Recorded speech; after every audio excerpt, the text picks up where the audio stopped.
The architectural failure of Operation Barbarossa did not begin with a tactical error on the battlefield, but with a psychological transformation within the walls of the Berghof and the corridors of the OKH throughout 1940. To understand why the invasion was doomed before the first shot, one must analyze the Siegeltunnel, or victory euphoria, that followed the fall of France. For decades, the German military establishment had been defined by Prussian pragmatism, a cold, calculated approach to warfare that respected logistics and terrain. However, the 6-week collapse of the French army, arguably the most respected military force in the world at that time, acted as a powerful narcotic. It convinced Adolf Hitler and his inner circle that they had unlocked a secret formula for universal victory, Die Blitzkrieg. This victory created a dangerous vacuum of dissent. Generals who had once been cautious, like Franz Holder and Rotho von Bruck, found their professional skepticism eroded by the sheer speed of the success in the West. If the invincible Maginot Line could be bypassed in days, why should the vastness of the East pose any greater challenge? This was the first structural crack in the foundation of Barbarossa. The German High Command began to treat the Soviet Union not as a continental superpower, but as a geographic problem to be solved with speed rather than substance. They failed to realize that France was a compact, urbanized nation with a centralized nervous system, whereas the Soviet Union was a sprawling, primitive organism with no single heart to strike. The racial ideology of the National Socialist state acted as a filter that corrupted all incoming intelligence data. When the Abwehr, or the Fremde, Ihre Ostforeign Armies, East presented reports regarding the Soviet industrial capacity, they were viewed through the lens of the Untermann's theory. The Nazi leadership fundamentally believed that a racially inferior society was incapable of high-level organization or technological innovation. Consequently, when reports arrived suggesting that the Soviets were producing a new generation of heavy tanks like the KV-1 or the T, these were dismissed as Bolshevik exaggerations. The intelligence failure was not a lack of information, but a refusal to believe any information that contradicted the myth of Aryan superiority. Logistical planning for the invasion was characterized by a level of negligence that, in retrospect, seems almost suicidal. The planners calculated that the campaign would be won within 9 to 17 weeks. Because of this arbitrary timeline, they did not prepare for a war of attrition. There was no mobilization of the German economy for a long-term conflict. Hitler was so confident in a quick victory that he refused to curtail the production of civilian consumer goods in 1940 and early 1941. The German soldier was being sent into the most hostile environment on earth, backed by a peacetime economy. Moreover, the physical reality of Russia was ignored. The German army in 1941 was not as mechanized as propaganda films suggested. While the panzer divisions were the cutting edge, the vast majority of the 3 million men assigned to Barbarossa moved on foot or relied on over 600,000 horses. The logistical chain was a fragile thread stretching across thousands of miles of Vrajda, the Russian term for the absence of roads. In France, a tank could be repaired at a local workshop or refueled from a civilian station. In the Soviet Union, there was nothing.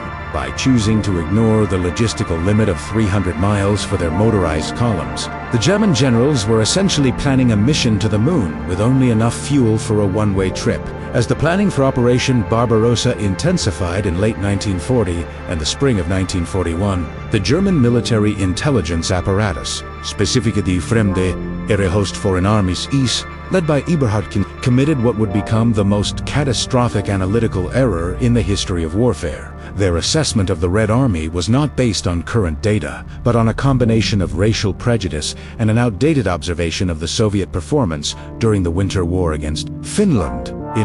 Because the Red Army had struggled initially against the Finns, the German High Command concluded that the Soviet military was a leaderless, chaotic mass that would crumble under the first focused blow of a professional European force. The German intelligence estimate predicted that the Soviet Union could field approximately 200 divisions. Based on this number, Hitler and Haldor calculated that if they could destroy the bulk of these forces in a series of massive encirclement battles near the border of the Kaiserslautern, there would be no secondary force to stop the march on Moscow. This was the front door theory.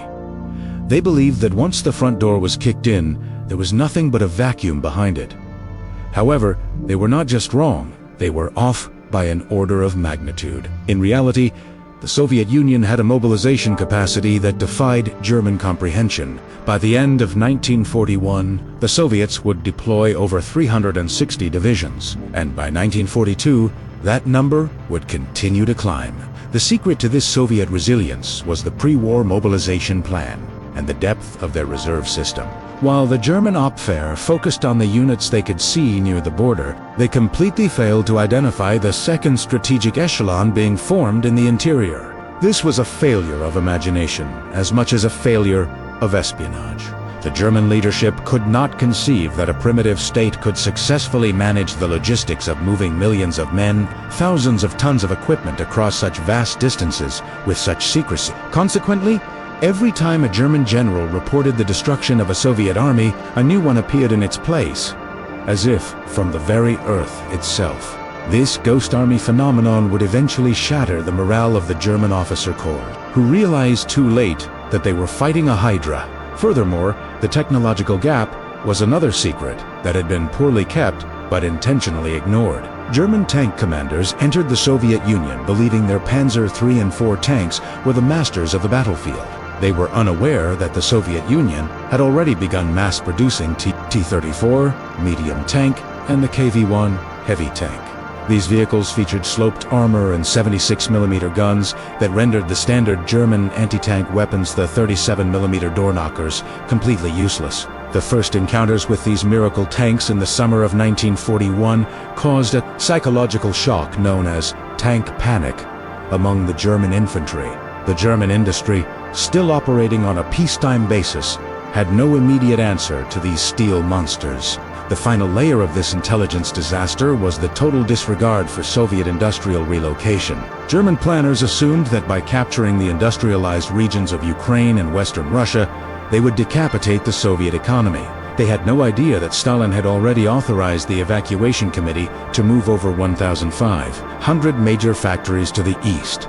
This was the largest industrial transfer in human history. Entire cities of machinery were being disassembled and shipped via the Trans-Siberian rail lines even as the panzers were approaching. The Germans were winning territory, but they were losing the industrial race. The secret strength of the Soviet Union was not in the cities the Germans were capturing, but in the factories they didn't even know existed beyond the Europe. While history books often focus on the brutal Russian winter as the primary cause of the German defeat, the secret reality is that the Wehrmacht's offensive capacity began to hemorrhage during the height of the summer heat in 19... This was the invisible attrition, a phenomenon that the German Hot Command had failed to account for in their sanitized war games in Berlin. The Soviet Union was not merely a different country, it was a different physical environment. The Russian soil, which turned into the infamous Rasputitsa mud in the autumn, was equally deadly in the dry summer months. It transformed into a fine, abrasive dust that acted as an unintended weapon of sabotage against the German machinery. German tank engines, specifically the Maybach engines, powering the Panzer III and IV, had been designed for the relatively clean environments of Western Europe. They were high-performance, precision instruments with narrow tolerances. On the Russian steppe, the clouds of dust kicked up by massive armored columns were sucked into the air intakes. Bypassing the standard filters, this dust acted like liquid sandpaper, grinding down pistons, cylinders, and valves within hundreds of hours of operation. By August 1941, less than 2 months into the campaign, nearly 50% of the German armored strength was known not due to enemy fire, but due to mechanical heart failure. The German logistical system, already could not provide enough replacement engines to the front lines, leaving the spearhead of the invasion blunt and broken. The infrastructure of the East was the second silent killer of the German plan. In France, the ratio of paved roads to dirt tracks was high. In the Soviet Union, it was practically non-existent outside of major urban centers. The roads marked on the German maps were often nothing more than dirt tracks that disintegrated under the weight of heavy military traffic. A single division of the Wehrmacht required over 30 tons of supplies per day to maintain its momentum. When the rain fell, even in midsummer, these tracks became quagmires. The German trucks, most of which were two-wheel drive, civilian models pressed into military service, were utterly incapable of navigating this terrain. The resulting traffic jams were hundreds of miles long, making the German army a static target for Soviet air attacks and partisans. Furthermore, the issue of the railroad gap became a strategic strangulation. The Soviet rail gauge was 5 feet wide, while the European standard used by the Germans was 4 feet, 8.5 inches. This was not a secret, but the German solution was dangerously optimistic. They believed their Eisenbahn-Pionier railway engineers could narrow the tracks as fast as the army advanced. However, they underestimated the scale of the task and the level of Soviet sabotage. As the Red Army retreated, they destroyed locomotives, water towers, and bridges with scorched earth precision. This meant that every bullet and every loaf of bread had to be transferred from a European train to a Russian train if one could be moved by horse-drawn wagons over impassable roads. The Blitzkrieg was moving at the speed of a galloping horse, while the modern world was expecting the speed of a jet. This logistical strangulation had a cascading effect on the health of the German soldier, because fuel and ammunition were prioritized. Food, medical supplies, and basic hygiene items were left behind. Bilatte-Sumer, the German army was suffering from a massive outbreak of dysentery and other waterborne diseases. The master race was becoming a ragged, hungry, and diseased force. They were winning battles and capturing hundreds of thousands of prisoners, but they were losing the war against the very land they sought to conquer. The space of Russia was eating the time of the German plan. Before the first snowflake ever fell in 1941, the Wehrmacht had already consumed its reserves of spare parts, its prime horses, and its finest motorized transport. The engine was smoking, the oil was gone, and the driver was still pressing the accelerator into a brick wall. The strategic failure of Operation Barbarossa was not confined to the technicalities of engine filters or rail gauges. Its most profound defeat occurred in the realm of human psychology and political warfare. The National Socialist leadership viewed the invasion not as a conventional conflict between states, but as a Vernichtungskrieg, a war of extermination against what they termed Jewish Bolshevism. This ideological rigidity acted as a form of strategic sabotage. Before the campaign even began in 1941, the German military was shackled by orders that violated centuries of military tradition, most notably the Commissar Order, which mandated the summary execution of Soviet political officers. By removing the possibility of honorable surrender, the Nazis inadvertently ensured that the Red Army would fight with the desperation of the condemned. In the initial weeks of the invasion, the German forces encountered a phenomenon that could have changed the course of history.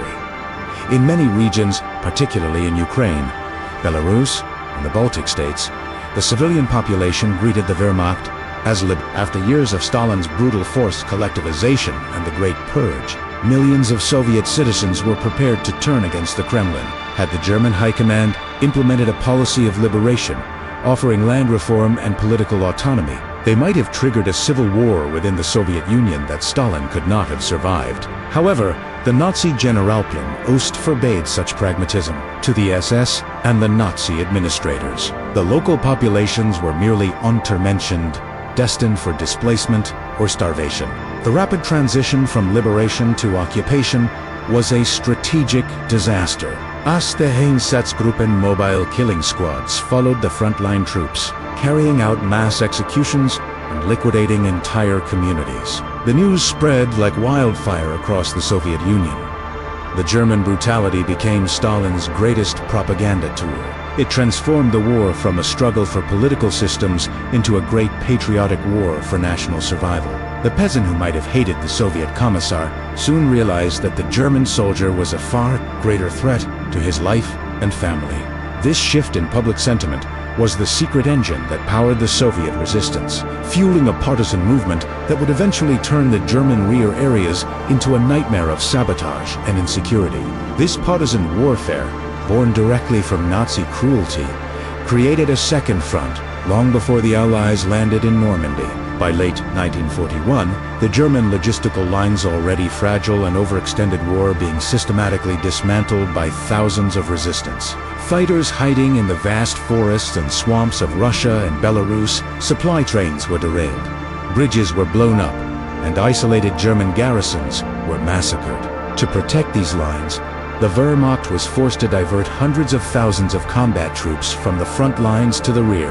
This massive diversion of manpower was a luxury the German army could not afford. The master race was being bled dry by the very people they had intended to enslave, proving that in a total war, cruelty is often the most expensive military mistake. Furthermore, the German occupation policy led to a complete failure in resource management. Although the Nazis captured the breadbasket of Ukraine, their brutal methods of grain seizure and the displacement of the labor force meant that agricultural production plummeted. Instead of feeding the German army and the home front, the occupied territories became an economic drain. The Germans were forced to import food and resources to maintain their occupation, a complete reversal of their strategic goal. The ideological arrogance that drove Barbarossa blinded the German leadership to a simple truth: you cannot conquer a continent while simultaneously trying to erase its population. By the time the German tanks reached the gates of Moscow, they were facing a nation that had been forged into a single, vengeful sword by the very atrocities the Nazis had committed. By August 1941, Operation Barbarossa had reached a critical inflection point that exposed the structural rot within the German military hierarchy. The secret that undermined the invasion was not just found on the muddy roads, but in the heated arguments inside the Wolf's lair. The German High Command was split by a fundamental disagreement over strategic objectives, a divide that would lead to a month of fatal indecision. On one side stood the OKH's Army High Command, and generals like Franz Holder and Heinz Gut, who argued that Moscow was the only target that mattered. They believed that by seizing the Soviet capital, the central hub of all rail and communication lines, they would paralyze the entire Soviet state and force a collapse before the winter. Adolf Hitler, however, possessed a different, more eccentric vision. He dismissed Moscow as a mere geographic expression and focused his obsession on economic and symbolic targets. He demanded that the armor spearheads of Army Group Center be diverted south to capture the industrial and agricultural riches of Ukraine and north to liquidate Leningrad, the cradle of the Bolshevik Revolution. This was not just a military disagreement. It was a total breakdown of the German Führerprinzip leader principle. The lack of a clear, singular objective meant that the most powerful army in history was being pulled in three different directions at once. The Blitzkrieg relied on concentration of Vorschwerpunkt, but Hitler was practicing the dilution of force. This strategic hesitation in August 1941 is often cited by historians as the turning point before the turning point. For several weeks, the massive panzer groups of Army Group Center sat idle or were diverted into sideshow battles, consuming precious fuel and wearing down their mechanical components. While the generals argued, this pause was a gift of incalculable value to Joseph Stalin. It allowed the Soviet Union to stabilize its defenses around Moscow, to bring up fresh reserves from the depths of the interior, and to begin the construction of the massive defensive belts that would eventually blunt the German blade. The German leadership was fighting for glory and resources, while the Soviets were fighting for every second of time. The diversion to the south did lead to the spectacular encirclement at Kyiv, where over 600,000 Soviet soldiers were captured in September. On paper, it was the greatest tactical victory in the history of warfare. But in the grand strategy scale of it was a victory that led to defeat. The time consumed in the south meant that the final drive on Moscow, Operation Typhoon, could not begin until October. By then, the window of favorable weather had closed. The German army had traded the chance to end the war for a massive pile of prisoners that they could not even afford to feed. This was the trap of tactical success, masking strategic failure. Furter more. The friction between the OKW High Command of the Armed Forces and the OKH created a toxic environment of distrust and deception. Generals began to manipulate reports to suit their own agendas, and Hitler, increasingly distrustful of his traditional Prussian officers, began to take direct control of even minor tactical movements. This micromanagement from a bunker hundreds of miles away was the final nail in the coffin of German operational flexibility. The Auftragstaktik and type tactics, which had been the secret of German success since the time of was being strangled by a dictator who believed his will could override the laws of physics and logistics. As the first cold rains of autumn began to fall, The German army was not a unified force marching toward victory, but a fractured machine, exhausted by its own internal contradictions, and led by a man who had confused a massive tactical victory with a strategic triumph.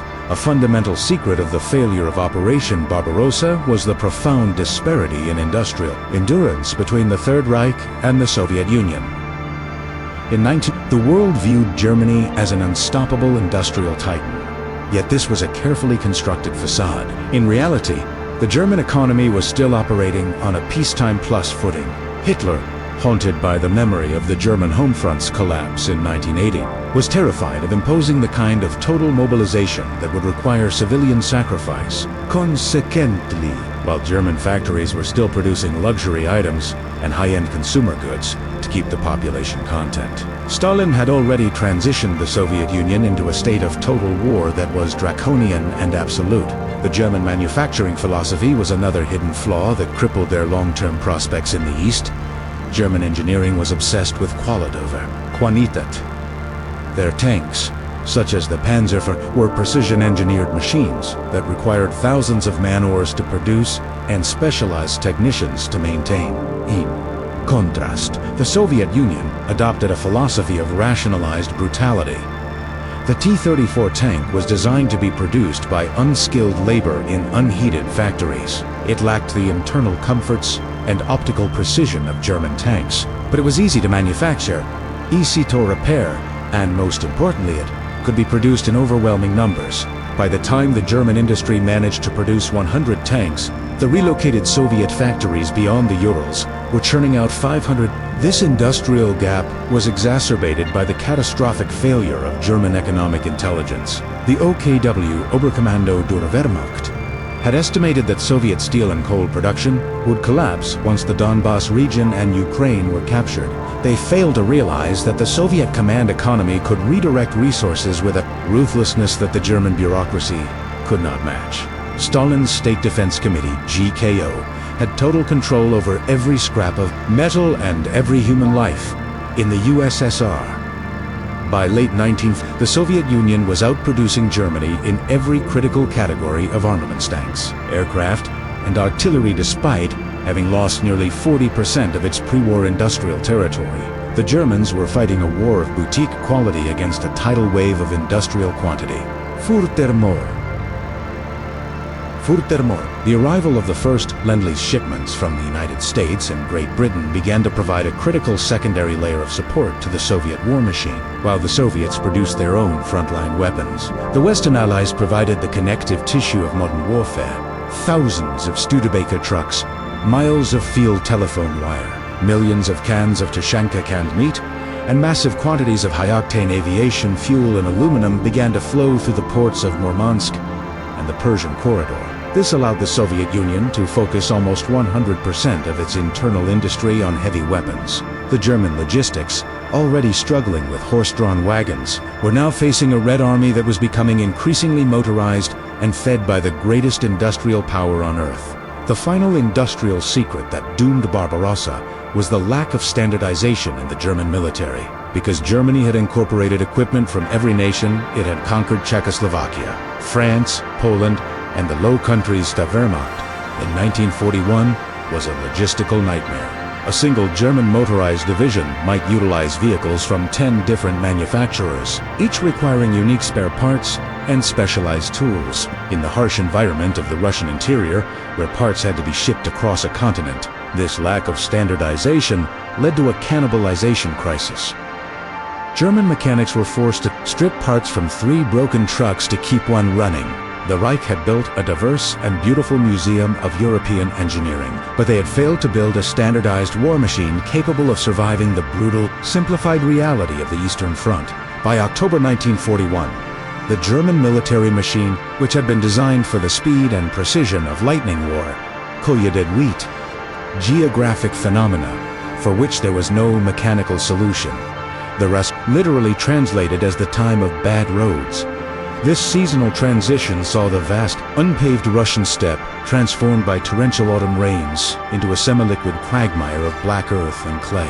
This was the secret weapon of the Russian landscape, a defensive barrier more effective than any fortified line. For For the Wehrmacht, the Rasputiza was not just a delay, it was a physical deconstruction of their entire tactical doctrine. The impact on German mobility was catastrophic.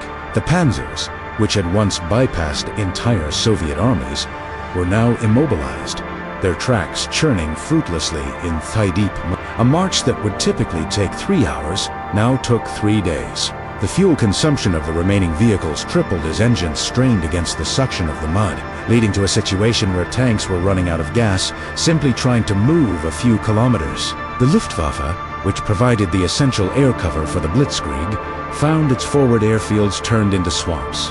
Stuka dive bombers and Messerschmitt fighters sat grounded, unable to take off from the liquid runways, leaving the German ground troops without their flying artillery for the first time since the war began. This environmental collapse had a profound psychological and physical effect on the individual. Lanzer German infantrymen. The soldier was now living in a world of perpetual wetness and cold. Because the logistical lines had snapped, basic necessities like waterproof boots, rain gear, and even dry socks never reached the front. Thousands of men began to suffer from trench foot and respiratory infections long before the first snowflake fell. The German army was literally rotting from the feet up. The supply of food became sporadic. Soldiers were often reduced to eating horseflesh soup made from the carcasses of the thousands of draft horses that had collapsed and died in the mud. The myth of the Aryan Superman was drowning in the black soil of the Soviet Union. Furthermore, the mud provided the Red Army with a vital strategic pause. While the Germans were stuck, Stalin was able to move the legendary Siberian divisions across the Trans-Siberian Railway. These troops were not only fresh and well-fed, but they were also equipped with specialized winter gear and the T-34 tanks, which featured wider tracks specifically designed to distribute weight more effectively over soft ground. The technological gap between the invader and the defender was widening. The Germans were fighting the terrain just to survive, while the Soviets were preparing a counterblow that would target the very exhaustion the Rasputiza had created. The secret tragedy of this period for the Germans was the realization that their maps had lied to them. The roads they were ordered to follow did not exist in any meaningful sense. Every bridge they encountered was either too weak for their tanks or had been systematically destroyed by retreating Soviet engineers. By the time the ground finally began to freeze in early November, a moment the German generals initially welcomed, because it hardened the mood de Wehrmacht, was a hollow shell. They had spent their last reserves of energy and equipment just to reach the starting line for the final assault on Moscow. The frozen mud was easier to drive on, but it brought with it the Siberian cold that would finish what the autumn rains had started. The Blitz was over. The Krieg had only just begun. In the middle of November 1941, the temperature across the Russian front began to drop with a speed and ferocity that the German High Command had arrogantly dismissed as a statistical improbability. Within days, the thermometers plummeted from 0 to -30, and eventually -40 degrees Celsius. This was not merely weather. It was a physical force that began to dismantle the German military machine at a molecular level. The secret failure of German engineering was exposed by the ice. The precision-engineered rifles and machine guns of the Wehrmacht, lubricated with high-grade oils designed for Western European climates, simply froze solid. Soldiers found themselves in the middle of firefights, unable to pull the triggers of their Mauser rifles because the oil had turned into a thick, sticky glue. The mechanical toll on the panzer divisions was even more catastrophic. The German tanks, which lacked the specialized heating systems of their Soviet counterparts, had to have fires lit under their engines every morning just to thaw the frozen oil and coolant. If a tank engine was turned off for more than an hour, it risked becoming a permanent block of steel. Because the Germans had failed to provide antifreeze in sufficient quantities, thousands of engines literally cracked open as the water inside them expanded. In contrast, the Soviet T-34 tanks were operating with wide tolerance engines and compressed air starters that could withstand the deepest frost. The technological superiority of the Reich had been neutralized by the laws of thermodynamics. The human cost was beyond comprehension. The German Lanzer was still wearing the same thin wool uniform he had worn during the summer heat of June. The winter clothing drive in Germany, where civilians were asked to donate furs and coats, was a desperate, last-minute admission of failure that arrived too late to save the men at the front. Without white camouflage, Without felt boots, Phalanki, and without adequate caloric intake, the German army was being hollowed out by frostbite. Soldiers lost fingers, toes, and ears to the White Death. Thousands died in their sleep. Frozen to the ground, they had died to conquer. The logistical secret was now a public tragedy. The Third Reich could build a rocket to reach the edge of space, but it could not get a pair of winter socks to a soldier 50 miles from Moscow. Then, on December 5th, 1941, the ultimate secret of the Soviet defense was revealed in a thunderous roar of artillery. Just as the German commanders believed the Red Army was depleted, General Georgy Zhukov unleashed the Siberian Reserve. These were 18 divisions of elite, fresh, and perfectly equipped troops who had been held back in the Far East until Stalin was certain that Japan would not attack from the rear. These soldiers were masters of winter warfare. They moved on skis. They wore thick sheepskin coats, and they were supported by the Katyusha rocket launchers, the Stalinsorgans, whose terrifying screams broke the remaining spirit of the German lines. The German retreat from the gates of Moscow was the first time the invincible Wehrmacht had been forced back in a disorganized rout. Millions of marks worth of equipment, tanks, trucks, and heavy guns were simply abandoned in the snow because they would not start or could not move. The myth of the Blitzkrieg died in the drifts outside the Kremlin. Hitler, in a fit of rage, fired his most experienced generals, including Guderian and von Brauchitsch, and took personal command of the army. This was the final, fatal shift. The war was no longer being run by military professionals, but by a dictator whose only strategy was stand and die. The invasion that was supposed to take 9 weeks had entered its 6th month, and the German army had already suffered over 700,000 casualties. The secret that toppled the Reich was no longer a secret. It was a visible, frozen reality. The failure of Operation Barbarossa in the winter of 1941 was not merely a temporary setback. It was the definitive end of the Third Reich's strategic viability, while the war would drag on for 3 more bloody years. The fundamental secret that toppled the Reich was established in those first 6 months of the Russian campaign, by failing to achieve a decisive victory before the arrival of the Siberian winter. Germany was forced into a war of attrition against 3 of the world's greatest powers simultaneously. The math was inescapable. The combined GDP and industrial output of the Soviet Union, the United States, and the British Empire outweighed the Reich by a factor of 10 to 1. From December 1941 onwards, the German military was no longer fighting for victory, but for a stay of execution. The legacy of this failed invasion created a ripple effect that reshaped the modern world. The secrets captured in the ruins of the German defeat, from the blueprints of advanced rocketry like the V-2 to the sophisticated cryptographic systems of the Enigma B, came the foundational technology of the Cold War. But the most haunting secret was the realization of how a modern, bureaucratic state could use technology to industrialize mass murder. The war of extermination in the East left a scar on the human conscience that remains to this day. The scorched earth of Russia and the mass graves of the Ukraine stand as a permanent monument to the dangers of ideological fanaticism when combined with military power. As the Red Army eventually reversed the tide, marching from the gates of Moscow to the heart of Berlin in the world began to uncover the layers of deception that had sustained the Nazi war machine. They found that the invincible Wehrmacht had been a hollow shell as early as sustained only by fear and the total mobilization of a brainwashed populace. The secret was that the Reich was never the monolithic, efficient machine it portrayed itself to be. It was a chaotic, fractured, and deeply inefficient collection of competing led by a man who had replaced reality with a dark Wagnerian fantasy. Today, as we study the maps of Operation Barbarossa, we see more than just troop movements and battle lines. We see the ultimate cautionary tale of hubris. It is a reminder that no amount of tactical brilliance can overcome a failure of logistics, a lack of moral clarity, and a fundamental disregard for the truth. The empire that Hitler promised would last 1,000 years was dismantled in less than 4, largely because it tried to swallow a continent it didn't understand and couldn't sustain. The first shot of June 1941 was, in reality, the first nail in the coffin of the Third Reich. In the final analysis, the fall of the Reich began, not with the fall of Berlin, but with the first German tank that ran out of fuel in the Russian mud. the first frozen bolt on a Mauser rifle, and the first lie told in a bunker in East Prussia. The secrets of the East remain buried in the permafrost, but the lesson is clear. An empire built on the suppression of truth and the exaltation of cruelty is an empire that carries the seeds of its own destruction within its very first step.